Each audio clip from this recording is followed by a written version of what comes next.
Hi everyone, welcome to today's video. So today I'm going to talk a little bit about narcissistic abuse and how the soul swapping works when you're being abused by these people. So although the name may imply otherwise, narcissists pathologically hate themselves and feel a deep shame about who they are, meaning that they think of themselves on a deep unconscious level as an evil being who is bad and something is wrong with them. So they convince themselves otherwise because they're unwilling to do the emotional work to heal themselves. So what they do instead is that they project all of this deep-seated hatred and shame that they feel inside onto other people around them.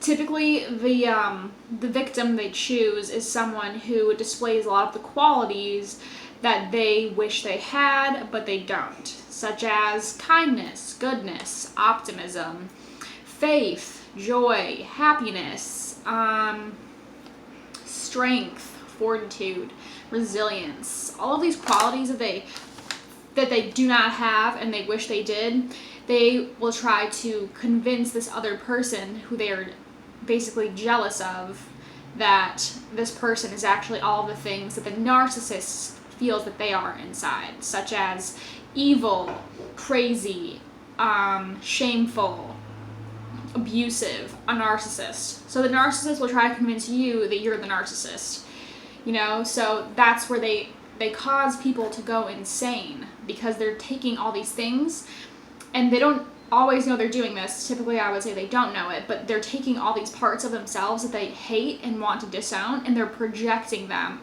onto another person. And for those of you who have done research on narcissism, you're like, okay, yeah, I already knew that. Projection. What does that have to do with me?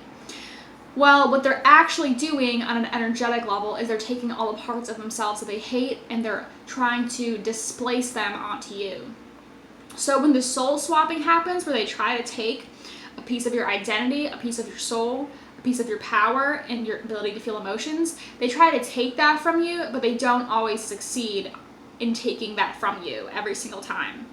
But what they usually do succeed in is pushing on a piece of themselves onto you so that you now have these feelings that they don't want to deal with, which is why it can feel like you're starting to become the narcissist. And then you're worried, you're like, oh my God, is it me? Am I the narcissist? Blah, blah, blah. No, it's not you. It's their projection and the pushing of the soul energy onto you that makes you feel like you are losing yourself and becoming more like this demonic person. Right. So when the soul swapping happens, it's not like a 1-for-1 equal like balance scale.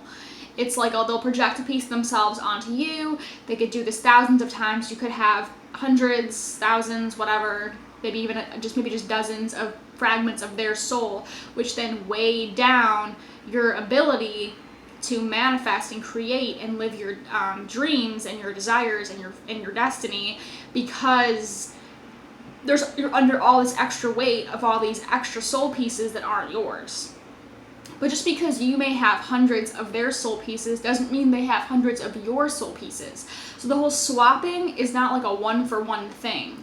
It's like they project the parts of themselves they don't like onto you and then try to convince you that that's you so that they can try to siphon away the things that they actually are jealous of and like about you, like your ability to feel joy, your ability to be happy, your ability to be kind, your ability to make people like you, or whatever. Any kind of goodness that you have in you, they want to take that from you, but they don't always know how.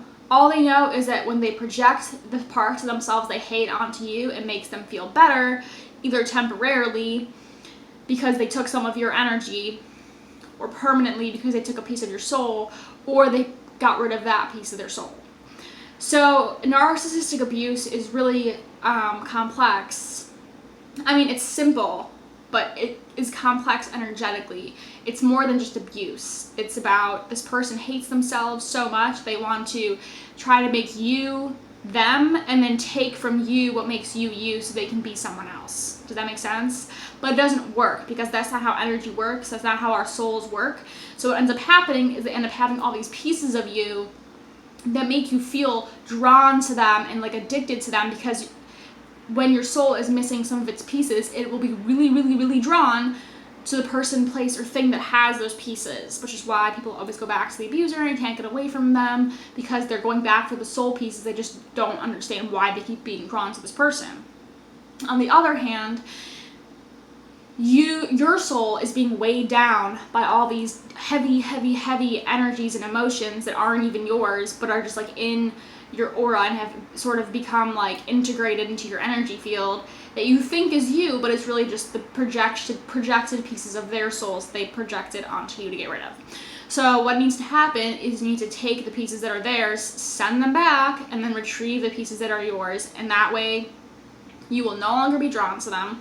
You won't experience a longing for them, and you also won't have this like creepy psychic connection with them that is how they manipulate you once they've got their hooks in you, because they know kind of like what you're feeling, because they have this like, they have these cords. So I hope this was helpful. I would recommend watching my other videos about cording and how to remove them. That I found to be very effective, even with people who aren't necessarily narcissistic, but are just more so draining energy vampires, which is most people. So I hope this was helpful today, and I will see you soon. Goodbye.